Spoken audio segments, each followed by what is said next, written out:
అందరికీ నమస్కారం అండి. ఈరోజు నేను చేయబోతున్న వీడియో ఏంటంటే, వస్త్రధారణ. ఎన్నిసార్లు చేస్తారండి ఈ వస్త్రధారణ గురించే వీడియో అంటారేమో, కానీ వస్త్రధారణ గురించి ఎన్నిసార్లు వీడియోలు చేసినా తక్కువేనండి. ఎందుకంటే వస్త్రధారణ, వస్త్రధారణని బట్టి ఒక వ్యక్తి యొక్క మర్యాద ఆధారపడి ఉంటుంది. వస్త్రాలను బట్టి మర్యాద వస్తే అది మర్యాద ఎలా అవుతుందండి అంటారేమో. వస్త్రాలను బట్టి మర్యాద ఆహ్, అన్ని చోట్ల కాకపోవచ్చు. కానీ కొన్ని చోట్ల మాత్రం ఖచ్చితంగా వస్తుంది.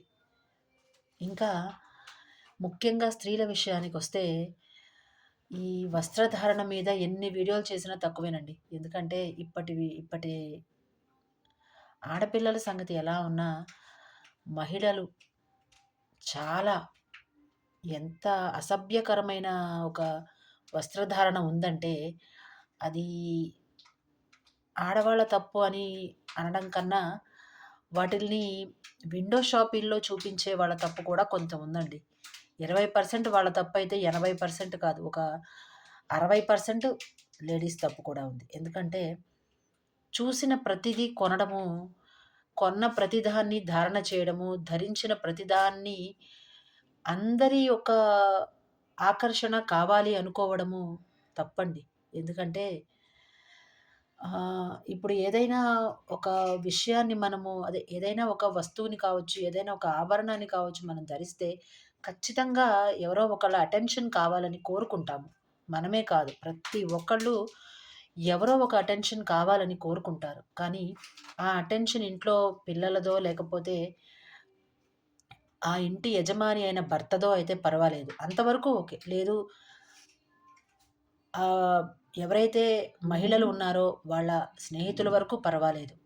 అంతకు మించి బయటకొచ్చి బయట వాళ్ళ ఒక ఆదరణో లేకపోతే బయట వాళ్ళ అటెన్షనో కావాలని మనం కోరుకున్నప్పటి నుంచే సమస్యలు మొదలవుతాయండి.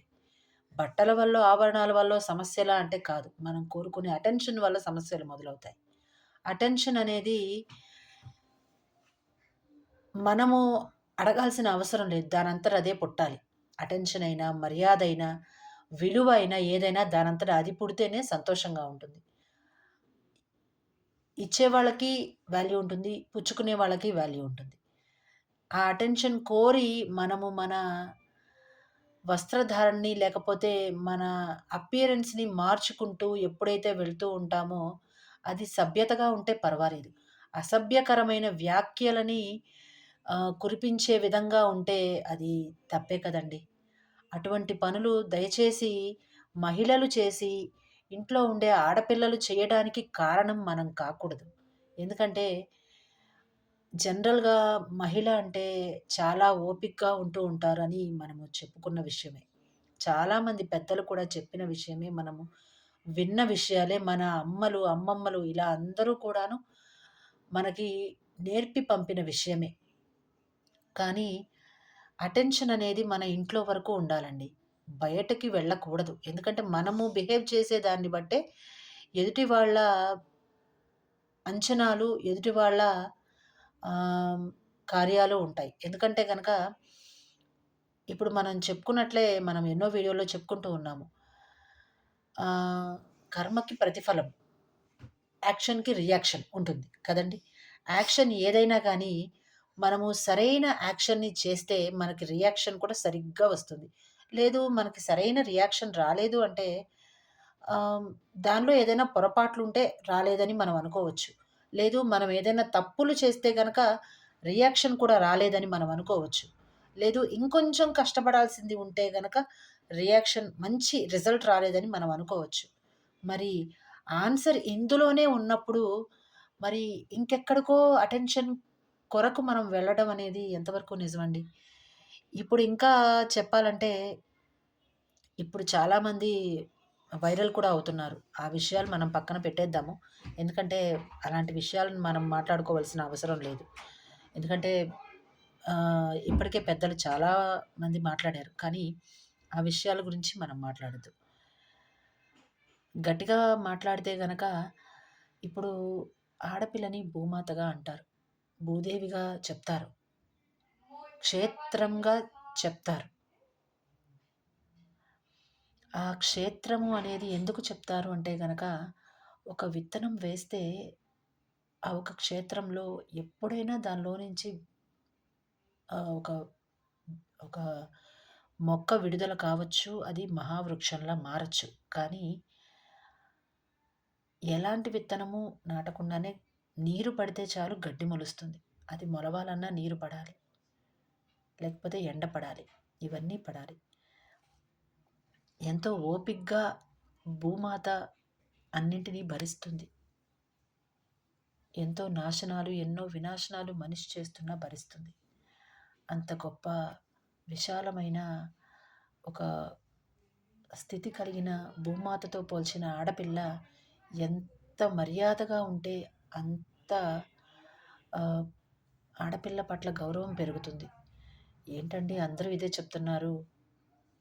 బట్టలకి, వస్త్రధారణకిను మర్యాదకి ఏంటండి సంబంధము అంటే, ఇప్పుడు అంటున్నట్లు బట్టలు వస్త్రధారణ విషయం వచ్చినప్పుడల్లా స్వేచ్ఛ అని, స్వాతంత్రం అని, ఫ్రీడమ్ అని, ట్రెండ్ అని ఇలా ఏవేవో వస్తున్నాయి. బట్టలకి, ట్రెండ్‌కి ఏంటండి సంబంధం? బట్టలకిను, ఫ్రీడమ్‌కి ఏంటండి సంబంధం? బట్టలకి, స్వేచ్ఛకి ఏంటండి సంబంధం? స్వేచ్ఛ మనము ఏదైనా ఒకటి ఆశిస్తే ఏదైనా ఒకటి సాధించాలనుకున్నప్పుడు మన వెన్నుతట్టి ఒక మనిషి లేదంటే ఒక కుటుంబం మన వెన్నుతట్టి ఉన్నప్పుడు ఆ పని మనల్ని చేయడానికి ప్రోత్సహించినప్పుడు కలిగేది స్వేచ్ఛ. మనం సాధించడానికి మనల్ని ముందుకు నడిపించేది ఫ్రీడమ్. ఇలాంటి విషయాల్ని ఎవరు చెప్పరండి. ఆడపిల్ల వాళ్ళంతట వాళ్ళే తెలుసుకోవాలి. ఎందుకంటే మన అమ్మల్ని చూసి మనం నేర్చుకుంటాము. మన మన ఇంట్లో అమ్మమ్మల్ని చూసి నేర్చుకుంటాము. ఇంట్లో వాళ్ళు సరిగ్గా ఉంటే మనం సరిగ్గా పెరుగుతాము. లేదు మనము ఇబ్బందుల పాలవుతున్నాము, మనము సరిగ్గా బిహేవ్ చేయడం లేదు, మన బిహేవియర్ బాలేదు అంటే గనక అయితే పెంపకంలో తప్పు. లేదంటే మనం మన చుట్టూ ఉన్న సర్కిల్‌లో మన సర్కిల్ ఎవరైతే ఉంటారో వాళ్ళ తప్పనను.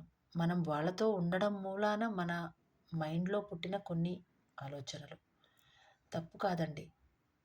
అది కరెక్టా? తప్పా? అనేది ఆలోచించుకునే విచక్షణ, వివరము, జ్ఞానము మనకి ఉన్నాయి. అవి తెలుసుకొని మనం బిహేవ్ చేస్తే అందరూ మనల్ని ముందుకు నడిపిస్తారు.